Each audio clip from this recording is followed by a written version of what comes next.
Llegamos hoy al capítulo 4 de Números. En este capítulo estudiaremos el servicio de los levitas en el tabernáculo como tema central. Las 3 familias de la tribu de Leví tenían que desempeñar ciertos deberes en el tabernáculo. Este capítulo nos informa quiénes son los que deben servir, el orden de su servicio y cuántos había en la tribu que podrían servir. Leamos pues los primeros 3 versículos de este capítulo 4 de Números, que nos dice quiénes deben servir.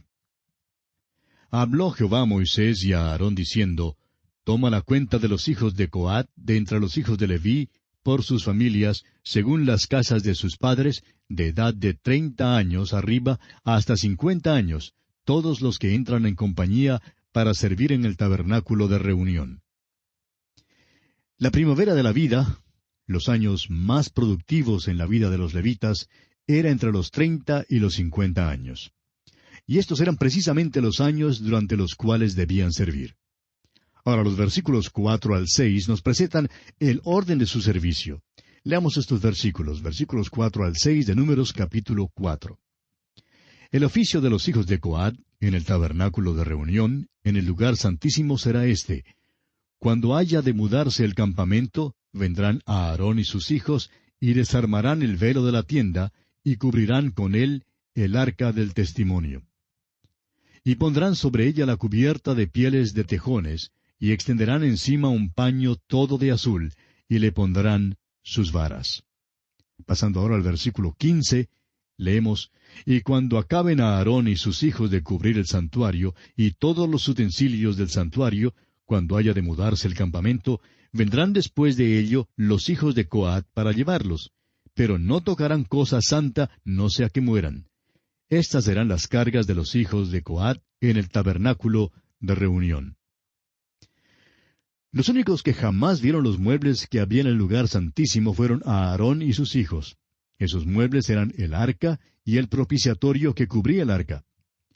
Pasemos ahora a los versículos 24 y 25 de este capítulo 4 de Números. Este será el oficio de las familias de Gersón para ministrar y para llevar. Llevarán las cortinas del tabernáculo, el tabernáculo de reunión, su cubierta, la cubierta de pieles de tejones que esté encima de él, la cortina de la puerta del tabernáculo de reunión, y así sigue dando una lista de algunas de las otras cortinas y cuerdas de las cuales las familias de Gersón estuvieron a cargo. Leamos ahora los versículos 29 y luego el 31 y el 32. Contarás los hijos de Merari por sus familias, según las casas de sus padres. Y pasando ahora a los versículos 31 y 32 dice, Este será el deber de su cargo para todo su servicio en el tabernáculo de reunión, las tablas del tabernáculo, sus barras, sus columnas y sus basas, las columnas del atrio alrededor y sus basas, sus estacas y sus cuerdas, con todos sus instrumentos y todo su servicio, y consignarás por sus nombres todos los utensilios que ellos tienen que transportar. Merari llevaba los artículos pesados, las columnas, las tablas y las barras. Los coatitas llevaban los muebles. Parece que Gersón se hacía cargo de lo más fácil, las cortinas, las cubiertas y las cuerdas. Usando ahora su imaginación, amigo oyente, piense usted lo que ocurría cuando se ponía todo esto en marcha. No creemos que Moisés y Aarón salieron del tabernáculo por la mañana para discutir el asunto. Moisés no decía, vamos a citar la junta directiva para ver si debemos marchar o no. Amigo oyente, no dependían de ese tipo de cosas. Esperaban simplemente para ver si la columna de nube se levantaba del tabernáculo. Ahora, si se levantaba, eso quería decir que debían marchar. Si no se levantaba, significaba que debían quedarse en el campamento aquel día. Moisés y Aarón tenían que estar alertas. Debían seguir la dirección que el Espíritu de Dios les daba. Y el Hijo de Dios debe ser guiado de esta misma manera hoy en día. No es que veamos una columna visible de nube, sino que somos guiados por el Espíritu de Dios. Como lo dice el apóstol Pablo escribiendo a los Romanos capítulo 8 versículo 14, donde dice, porque todos los que son guiados por el Espíritu de Dios, éstos son hijos de Dios. El Espíritu de Dios, amigo oyente, quiere guiar a los que son hijos de Dios. Ahora, cuando la columna de nube se levantaba, enseguida Aarón y sus hijos iban primero al velo. Usted recordará que el arca y el propiciatorio estaban dentro del velo, en el lugar santísimo. Creemos que el arca y el propiciatorio estaban colocados junto al velo, y no junto a la pared de atrás. Y así, cuando el sumo sacerdote entraba en el lugar santísimo, se volvía y miraba hacia el oriente, y luego rociaba la sangre en el propiciatorio. Pero en el día en que debían ponerse en marcha, no entraba más allá del velo. El velo era sostenido por anillos, y en este día el sumo sacerdote debía entrar y tomar el velo y bajarlo. Luego a Aarón y sus hijos dejaban caer el velo sobre el propiciatorio y sobre el arca, y luego los envolvían. Los ponían en tejidos de lino y en otras cubiertas, y finalmente los envolvían con la cortina exterior del tabernáculo. Cuando terminaban de hacer esto, envolvían los otros artefactos del arca. Era solamente después que todos los enseres estuvieran envueltos que permitían entrar a los coatitas. Había astas que encajaban en los anillos de todos los muebles. Los coatitas entraban entonces y levantaban los muebles por medio de estas astas y los llevaban afuera. Los sacerdotes que llevaban el arca iban adelante y esperaban que la columna de nube los guiara. Veremos el orden de su marcha en otro estudio más adelante. Ahora, por la noche, cuando llegaban al nuevo campamento, cada hombre sabía lo que le correspondía hacer. Cada uno llevaba la parte particular del tabernáculo que le correspondía durante la marcha. Cuando acampaban, lo primero que hacían era colocar el arca en su lugar. Luego todo el campamento era arreglado según donde fuese puesta el arca. Los coatitas que llevaban los otros muebles los colocaban en relación al arca y luego el tabernáculo era armado alrededor de ellos. En otras palabras, se ponían primero los muebles. Ahora, esa no es la manera como nosotros construimos las casas hoy en día. Pero recuerde que esto estaba diseñado para una marcha y por eso todo tenía que ser plegable y portátil. Colocaban los muebles primero y luego ponían el tabernáculo alrededor de ellos. Cada hombre tenía su tarea específica que llevar a cabo.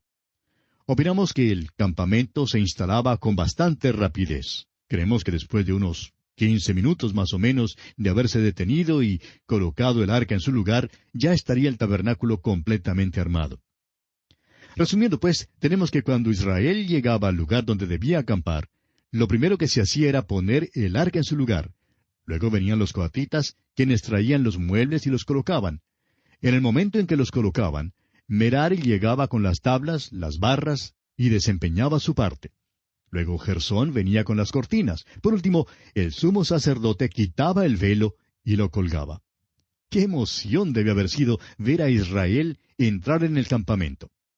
Después de 40 años de práctica, deben haberlo hecho muy bien. Ahora, cada hombre tenía su oficio.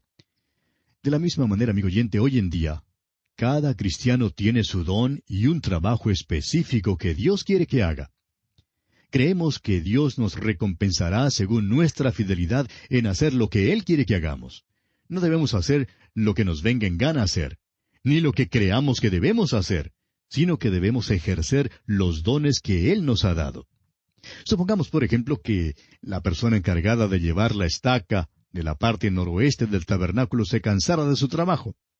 Un día, al meter la estaca, diría, «Bah, estoy cansado de hacer esto. Ya van 20 años que llevo esta estaca de la tienda. Vengo por la mañana y la desprendo y la saco del suelo, la pongo sobre mis hombros y la llevo en el vagón junto con la familia. Parece que nadie ve cuánto es lo que yo trabajo. Nadie me recompensa por lo que hago. Moisés nunca me ha llamado a pasar adelante para darme una medalla. Estoy cansado de este trabajo y voy a dejar de llevar esta estaca».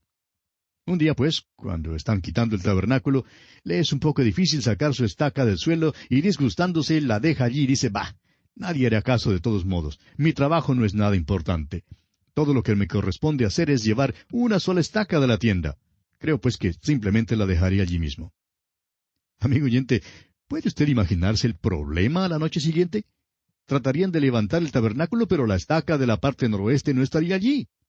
Los hombres se lo informarían a Moisés y buscarían a este hombre que debía haber llevado esa estaca. Moisés le preguntaría, «¿Dónde está la estaca?»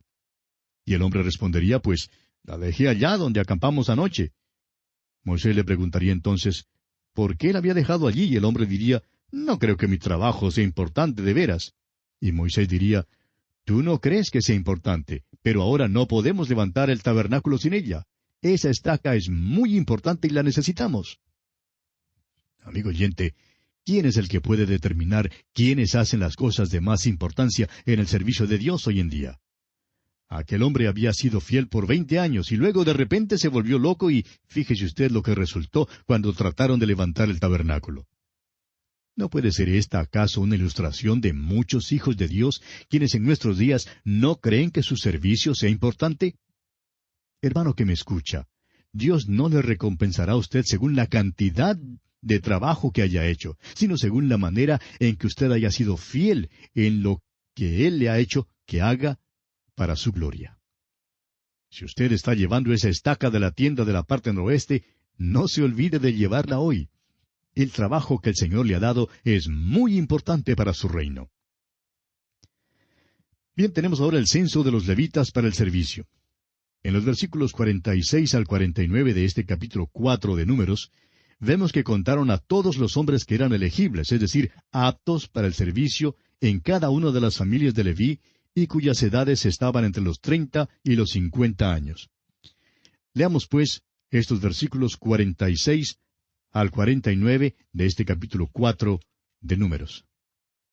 Todos los contados de los levitas, que Moisés y Aarón y los jefes de Israel contaron por sus familias y según las casas de sus padres, desde el de edad de 30 años arriba hasta el de edad de 50 años, todos los que entraban para ministrar en el servicio y tener cargo de obra en el tabernáculo de reunión, los contados de ellos fueron 8,580. Como lo mandó Jehová por medio de Moisés, fueron contados, cada uno según su oficio y según su cargo, los cuales contó él, como le fue mandado. Y así concluimos nuestro estudio de este capítulo 4 de Números. Y llegamos ahora al capítulo 5. En este capítulo encontramos las ofrendas de restitución y de celos. Es posible que usted, amigo oyente, haya creído que este libro de Números no es un libro muy interesante, pero esperamos que ahora haya cambiado de opinión en cuanto a esto, porque aquí hay materias muy interesantes y un mensaje pertinente para nosotros en estos días. Hemos visto la disposición ordenada del campamento, la cual era una preparación para la marcha a través del desierto. Tenía que haber esta preparación. Al cristiano le hace falta reconocer que es solamente un peregrino que anda por este mundo.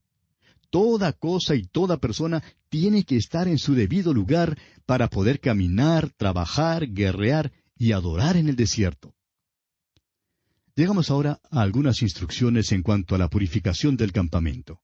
Estas instrucciones aparecen en la sección del libro que abarca desde el capítulo 5 hasta el capítulo 8.